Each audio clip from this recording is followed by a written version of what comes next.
Hello बच्चों, welcome to grade upgrade. तो देखिए, हमने जैसे कि मैंने जो 6 वीडियो का सीरीज डाला उसमें मैंने आप लोग को पूरा introduction of micro economy and macro economy discuss किया। अब हम लोग मेरे one of the favourite chapter economic में आएंगे, that is utility analysis. Because ये चैप्टर को एक्सप्लेन करने में और ये चैप्टर को समझने में बहुत ही ज़्यादा मज़ा आता है, क्योंकि ये चैप्टर बहुत इंटरेस्टिंग है। अभी यहाँ से जो लाइन से चैप्टर्स आएंगे ना, उसमें देखिए आपको मैं दुनिया भर के एग्जाम्पल दूंगा और चीज़ों को और क्लियरली डेप्थ में समझाने की कोशिश करूंगा। ओके, तो चलिए फिर हम लोग शुरू करते हैं हमारा चैप्टर यूटिलिटी एनालिसिस। एनालिसिस का मतलब क्या होता है? Is to research something. किसी चीज के बारे में रिसर्च करने को बोलते हैं एनालिसिस। यूटिलिटी मतलब क्या होता है? यूटिलिटी में बहुत कुछ चीजें आ जाती है, बट यूटिलिटी को हम सिंपली क्या समझ सकते हैं पता है क्या? Want satisfying power of a commodity, we say it as a utility. कोई भी चीज अगर मेरी जरूरतों को पूरा कर पा रहा है उसे मैं बोलूंगा यूटिलिटी। याद रखना, हमारे पास दो चीजें होती है, एक नीड एक वांट। नीड मतलब क्या होता है? जरूरत। वांट मतलब चाहत होता है। तो हमारे जो चाहत को पूरा कर सकता है उसे हम क्या बोलते हैं? यूटिलिटी कहते हैं। ओके, सो अगर आपको कोई भी मीनिंग पूछे, what is the meaning of utility, you will say easily want satisfying power of a commodity, we will say it as a utility. और यहां पे देखिए इंट्रोडक्शन का जो ये लास्ट लाइन है ना, वो भी आप यूटिलिटी में यूज कर सकते हो। That utility analysis explain the consumer's behavior in relation to maximization of satisfaction। मतलब utility analysis क्या explain करता है? एक कंज्यूमर के बिहेवियर को बोलते हैं ना, एक्सप्लेन करता है in relation to maximisation of satisfaction. मतलब एक कंज्यूमर एक पर्टिकुलर कमोडिटी से कितना सेटिस्फाइड हो रहा है, वो हम यूटिलिटी की मदद से समझ पाते हैं। समझ रहा है क्या? और हमेशा ये याद रखिएगा दैट वांट्स आर अनलिमिटेड। ये जो मानव प्रजाति है, जो ये इंसान है, इंसान की जो चाहत है वो कभी खत्म नहीं होने वाली है। अगर हमारे पास स्कूटी आ जाएगा तो हमें बाइक चाहिए, बाइक आ जाएगा तो 3 व्हीलर चाहिए। मैंने रिक्शे के शौक किसी के होते नहीं है वैसे, तो बाइक के बाद हमें 4 व्हीलर चाहिए। 4 व्हीलर मिल गया तो हमें उससे ऊपर जाना है। नहीं, ट्रक नहीं जाना है बेटा। 4 व्हीलर में ही अलग अलग टाइप्स होते हैं। लोगों के होते चाहत कभी खत्म नहीं होती है। तो एक चीज हमेशा याद रखना, wants are unlimited, then that's why humans are never satisfied. We are never satisfy by anything. Okay, but utility क्या बोलता है कि आप किसी भी चीज से कितनी सेटिस्फैक्शन मिलता है उसे हम लोग क्या बोलते हैं? यूटिलिटी कहते हैं। समझ रहा है क्या? अब जैसे कि देखो, हम लोग कोई डांस शो देखते हैं। सो डांस शो देखा, उसमें हम लोग जजेस देखते हैं। तो जजेस उस डांस शो को देखकर क्या देखते हैं? मार्क्स देते हैं। अब वो मार्क्स क्या होता है? वो मार्क्स उनका यूटिलिटी होता है कि वो जजेस उस डांस शो से, उस डांस परफॉर्मेंस से कितना ज्यादा सेटिस्फाइड हुए, वो क्या करते हैं? उस मार्क्स के जरिए, उस नंबर के जरिए क्या करते हैं? जाहिर करते हैं। ठीक है, सबको अब समझ गया अच्छे से? अब चलिए इसके हम लोग क्या जाते हैं? फीचर में जाते हैं। देखिए टोटल 10 पॉइंट है, जिसमें से अगर हम 7-8 पॉइंट भी याद रखेंगे ना तो आपके लिए बहुत है। कोई टेंशन लेने की बात नहीं है, 7-8 पॉइंट भी चल जाएगा। ओके, सो देखिए फीचर का जो सबसे पहला पॉइंट है, रिलेटिव कंसेप्ट। हमेशा याद रखना that utility is relative concept. सबसे पहले रिलेटिव कंसेप्ट का मतलब समझिए। रिलेटिव कंसेप्ट का मतलब होता है कि जो भी चीज समय समय पे, जगह जगह पे बदलता है उसको रिलेटिव कंसेप्ट बोलते हैं। सो यूटिलिटी रिलेटिव कंसेप्ट होता है, बिकॉज कोई चीज का सेटिस्फैक्शन मेरे को कहीं पर ज्यादा आएगा और कहीं पर कम आएगा। जैसे कि देखिए सैंड, ठीक है, रेत। रेत का यूटिलिटी कंस्ट्रक्शन साइट पे ज्यादा है। बीच पे क्या, गोवा वाले बीच पे बेबी यहाँ के बीच के सैंड उड़ाते बैठेंगे हम लोग। समझ रहा है क्या? बट उससे हमें कोई सेटिस्फैक्शन मिलने वाला है क्या? वो हमारे लिए कोई यूजफुल है क्या? नहीं। तो इसके लिए सैंड का ज्यादा यूटिलिटी किधर है? कंस्ट्रक्शन साइट पे, रेदर देन सी बीच पे। ठीक है, मतलब सी शोर पे।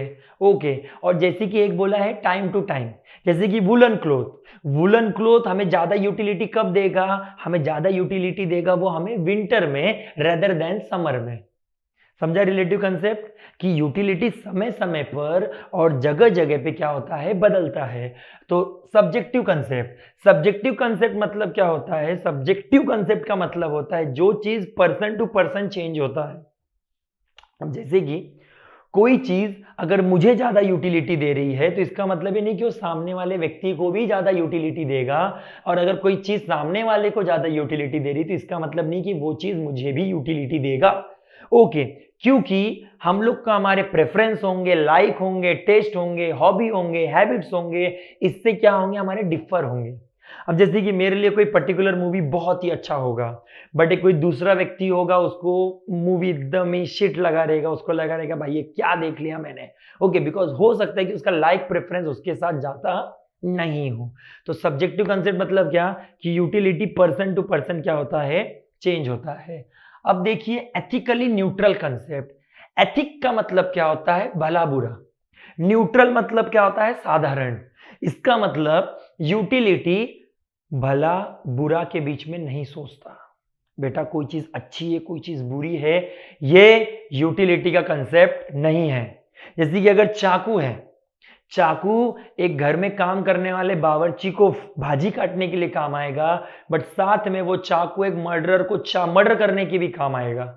तो इसका मतलब ये दोनों के वांट को पूरा कर रहा है। तो इसका मतलब ये नहीं कि चाकू अब इस सिनेरियो में गलत हो गया, इस सिनेरियो में सही हो गया। ये चाकू क्या था, एथिकली न्यूट्रल था। इसकी यूटिलिटी दोनों ने अपनी अपनी तरीके से सेटिस्फाइड की, तो इसके लिए बोलते हैं that utility is ethically neutral. Okay, utility अच्छा बुरा में नहीं मानता। अगर मैं दारू नहीं पीता तो इसका मतलब नहीं कि दारू गलत चीज है, बिकॉज वो एक शराबी का बोलते ना एक नशा पूरा करने में मदद करता है, इसके लिए एथिकली वो न्यूट्रल होता है। ओके, अब फोर्थ पॉइंट आता है utility differ from usefulness. Utility differ from usefulness, इसका मतलब क्या होता है, अगर कोई चीज मेरे लिए यूजफुल नहीं है तो इसका मतलब ऐसा नहीं कि उसमें यूटिलिटी नहीं है। जैसे कि जो मैंने अभी शराब का लॉजिक दिया कि that alcohol liquor, that liquor मुझे कोई यूज नहीं है, तो इसका मतलब नहीं कि उसमें यूटिलिटी नहीं है। वो किसी ड्रंकर्ड के नशे को पूरा करने के लिए यूज होता है, तो इसका मतलब यूटिलिटी जरूरी नहीं कि जिन चीजों में यूजफुल ना हो उसमें यूटिलिटी भी ना हो। जैसे कि यहाँ पे भी देखो लिखा है, utility is the capacity of a community to satisfy human want, whereas usefulness indicate the value in the use of commodity। Useful का मतलब क्या होता है, कोई भी चीज मेरे कितने काम आ रही है। बट यूटिलिटी का मतलब हमने कभी ये बोला, मैंने क्या बोला, यूटिलिटी मतलब want satisfying power of a commodity. कोई भी चीज अगर मेरी चाहत को पूरा कर रहा है वो है मेरे लिए यूटिलिटी। और यूजफुल मतलब क्या, मेरी जरूरत पूरी कर रहा है क्या वो।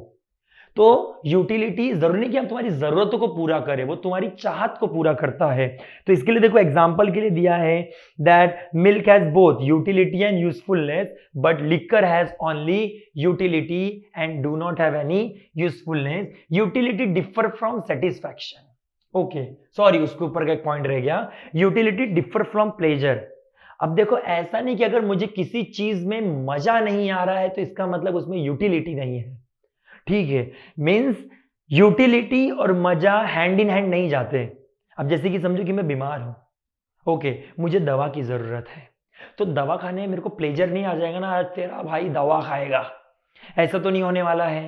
तो हम लोग दवा क्यों खाते हैं, ठीक होने के लिए, बिकॉज उस टाइम पे मेरा वांट क्या है, मुझे ठीक होना है, तो मुझे दवा पसंद हो या ना पसंद हो मुझे दवा लेना पड़ेगा ही। सो दवा खाने से मुझे प्लेजर नहीं मिल रहा है, बट मुझे यूटिलिटी तो मिल रही है, मेरे वांट्स तो पूरे हो रहे हैं। तो इसके लिए मैं क्या बोल दूंगा, that utility differ from pleasure. जैसे कि हम लोग का एग्जांपल दिया है इंजेक्शन। कोई थोड़ी बोलता है कि डॉक्टर साहब आइए मुझे इंजेक्शन लगा दीजिए बहुत मजा आएगा। ओके, हम इंजेक्शन क्यों लगवाते हैं, क्योंकि हमारे वो हमको जरूरत है ना, हमें ठीक होना है, हमें वो यूटिलिटी, मेरा ऑन स्पॉट मेरा वांट क्या है, that I need to be good, मुझे ठीक होना है। सो मैं क्या बोलूंगा कि मुझे भले उसमें प्लेजर मिले ना मिले, मुझे वो चीज करना ही पड़ेगा। That's why utility differ from pleasure. Now utilities differ from satisfaction. अब देखो इसके लिए बहुत सही लाइन लिखा है टेक्स्ट बुक में, क्या लिखा है, that utility is the cause of consumption. जब मैं कोई चीज कंज्यूम करने की मुझे चाह होती है उसे क्या बोलते हैं, utility. And satisfaction is the end result of consumption. और जो कंज्यूम करने के बाद जो मजा मुझे आता है उसको हम लोग क्या बोलते हैं, सेटिस्फैक्शन। ओके, जैसे कि मुझे प्यास लगी है, मुझे पानी चाहिए, तो पानी चाहिए वो मेरा यूटिलिटी है। मेरी प्यास बुझ गई, वो मेरा सेटिस्फैक्शन है। Simple logic. अगर मुझे प्यास लगी है, मुझे पानी चाहिए, दैट इज माई यूटिलिटी, और मेरी प्यास बुझ गई, that is my satisfaction. Okay, now measurement of utility is hypothetical. इसको समझिए अच्छे से। यूटिलिटी को ना मेजर करने के दो तरीके होते हैं। एक होता है कार्डिनल मेजरमेंट, एक होता है ऑर्डिनल मेजरमेंट। कार्डिनल मेजरमेंट मतलब हम जब मेजर करते हैं नंबर में, उसे बोलते हैं कार्डिनल मेजरमेंट, और जब हम फीलिंग में मेजर करते हैं उसे बोलते हैं ऑर्डिनल मेजरमेंट। एक चीज हमेशा याद रखना कि यूटिलिटी का कभी भी कार्डिनल मेजरमेंट नहीं हो सकता, फिर भी 2 आंसर बाद हम लोग कार्डिनल मेजरमेंट ही करेंगे। ओके, बिकॉज उसके बिना लॉ प्रूव ही नहीं होगा ना। बट यूटिलिटी का कभी कार्डिनल मेजरमेंट नहीं हो सकता है। अरे बेटा, तुम किसी का डांस देखोगे तो तुम क्या बोलोगे? मुझे अच्छा लगा, सही कि नहीं? मुझे ये चीज देखकर मजा आया। या वहां पे ये बोलने लग जाओगे तेरा डांस देखकर 10, तेरा डांस देखकर 9। ठीक है, तो इसके लिए हम यूटिलिटी को, जैसे कि मैंने खाना खाया, तुम मेहमान के यहाँ पे जाके खाना खाते हो तो तुम क्या बोलते हो? भाई मुझे खाना खा के मजा आया। या तुम ऐसा बोलते हो कि मौसी 10 नंबर, मौसी 9 नंबर। ऐसा नहीं बोलते ना, क्योंकि यूटिलिटी को आप कार्डिनल मेजरमेंट नहीं कर सकते। आप यूटिलिटी को क्या कर सकते हो? Ordinal measurement. मींस आप अपने एक फीलिंग को प्रकट कर सकते हो। ठीक है, इसके लिए बोला है that measurement of utility is hypothetical. Hypothetical means जो होना बहुत मुश्किल है बट करना पड़ता है, वो अलग बात है। Okay, now utility is multipurpose. ये चीज याद रखना, कोई भी चीज अगर एक से ज्यादा लोग, ठीक है, या एक से ज्यादा चीज सेटिस्फाइड करेगा तो उसकी यूटिलिटी क्या होगी? ज्यादा होगी। अगेन मैं बोल रहा हूं कि यूटिलिटी का मतलब क्या होता है, मतलब सबसे ज्यादा यूटिलिटी किसकी होती है? जब कोई भी चीज एक से ज्यादा लोग के वांट को पूरा करता है और एक से ज्यादा वांट पूरा करता है, उसकी यूटिलिटी ज्यादा होती है। जैसे कि इलेक्ट्रिसिटी, मिल्क। ओके, इन सब की यूटिलिटी क्या होती है? ऑन पीक, ऑन हाई होता है। फिर उसके बाद utility depend on intensity of want. देखो, अगर मुझे कोई चीज चाहिए तो मुझे उसकी यूटिलिटी सबसे ज्यादा होगी। Means greater the intensity, greater the utility, lesser the intensity, lesser the utility.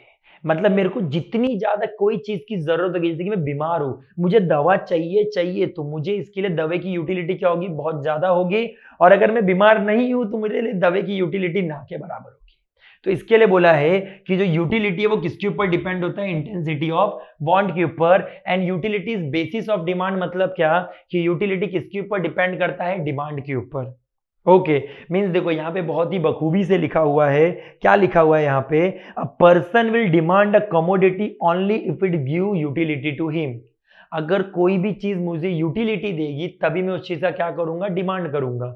अगर मुझे कोई चीज यूटिलिटी नहीं दे रही है, ओके, अब जैसे कि मैं अल्कोहल का डिमांड क्यों करूंगा? मुझे अल्कोहल यूटिलिटी दे रही है? नहीं, तो इसका मतलब ही नहीं कि अल्कोहल बुरी चीज है, बट मुझे यूटिलिटी दे रही है क्या? नहीं, तो इसके लिए मैं अल्कोहल का डिमांड करूंगा क्या? नहीं। तो इसके लिए बोला है intense utility basis of demand. फटाफट 10 पॉइंट देखते हैं। रिलेटिव कंसेप्ट मतलब क्या? यूटिलिटी समय समय जगह जगह पे बदलता है। Subjective concept, utility person to person बदलता है। एथिकली न्यूट्रल कंसेप्ट मतलब क्या? यूटिलिटी भला बुरा में फर्क नहीं करता, जो चीज है वो है, मेरे वांट को पूरा कर रहा है तो सही है। Utility differ from usefulness. अगर मेरे लिए कोई चीज यूजफुल नहीं है तो इसका मतलब नहीं यूटिलिटी नहीं है, बिकॉज यूजफुल का मतलब होता है वैल्यू ऑफ गुड, मीन्स वो गुड मेरे लिए कितनी जरूरत है। और यूटिलिटी का मतलब होता है क्या वो मेरी चाहत को पूरा कर सकता है। Utility differ from pleasure. जरूरी नहीं कि जो भी मेरे वांट को पूरा कर रहा है उससे मुझे खुशी मिले, कभी कभी नहीं भी मिलती है, बट हमें यूटिलिटी पूरा करता है। Utility differ from satisfaction. Means अगर कोई भी चीज, देखो, utility is the cause of consumption and satisfaction is the end of consumption. जब मैं कोई भी चीज कंज्यूम करता हूं, जो मुझे संतुष्टि मिलती है, उसको सेटिस्फैक्शन बोलते हैं। और जब मैं कोई चीज कंज्यूम करने का चाह करता हूं, उसको यूटिलिटी बोलते हैं। Measurement of utility of hypothetical. Hypothetical मतलब जिसका होना बहुत मुश्किल है, आप यूटिलिटी को नंबर्स में काउंट नहीं कर सकते हो। Utility is a multipurpose. जब कोई भी चीज की यूटिलिटी एक से ज्यादा लोग और एक से ज्यादा होती है तो उसका यूटिलिटी बहुत ज्यादा होता है। Utility depend on the intensity of want. Intensity मतलब प्रभाव, मतलब जब मुझे कोई भी चीज बहुत तेजी से चाहिए होती है, बहुत जल्दी चाहिए होती है, उसकी यूटिलिटी बहुत ज्यादा होती है, रेदर देन जो चीज मुझे नहीं चाहिए होती है। Utility is the basis of demand. और मैं कोई भी चीज का डिमांड तब करूंगा जब मुझे उससे क्या मिलेगा? यूटिलिटी मिलेगा। 10 पॉइंट आपको समझ गया? तो इसी के साथ हमारा फीचर खत्म हो गया। अब अगले वीडियो में हम लोग क्या देखेंगे? टाइप्स ऑफ यूटिलिटी देखेंगे और उसके एक और वीडियो के बाद मेरा जो एक फेवरेट आंसर है वो चालू होगा, that is law of DMU. Okay, this is one of the most important answer होता है पेपर के पर्सपेक्टिव से। बट चलिए, तब तक के लिए फीचर को समझिए, इसे अंडरस्टैंड करिए और इस वीडियो को यहीं पे खत्म करते हैं। और till then take care, bye bye, like share and subscribe करें। Thank you.